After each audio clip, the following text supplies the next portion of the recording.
విద్యా ప్రవేశ కృత్యాలు ఆగస్టు 5వ తారీఖు అనగా సోమవారం 42వ రోజులో భాగంగా లాంగ్వేజ్ అండ్ లిటరసీ డెవలప్మెంట్లో ఆల్ఫాబెట్ పిక్చర్ రీడింగ్ MNO లెటర్స్కి టెక్స్ట్ బుక్లో నుంచి పరిచయం చేయించాలి. ఇలాగే ఏ విధంగా ట్రేస్ చేయించాలో పిల్లలకి పరిచయం చేయించాలి. ఈ విధంగా capital M, small M, NO small letters, capital letters ఎలా దిద్దాలో చెప్పాలి. కాగ్నిటివ్ డెవలప్మెంట్లో భాగంగా వర్గీకరణ.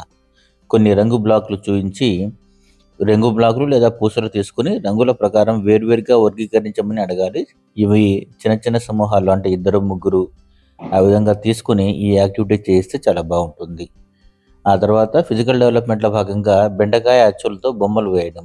ఇవి పిల్లలు చాలా ఇంట్రెస్ట్తో చేస్తారు. ఇలాంటివి రకరకాల బొమ్మల్ని మనం పిల్లల చేత వేయించవచ్చు. మా ఛానల్ని ఇంకా సబ్స్క్రైబ్ చేయని వాళ్ళు ఎవరైనా ఉంటే తప్పకుండా సబ్స్క్రైబ్ చేసి బెల్ ఐకాన్ క్లిక్ చేయండి. Thank you.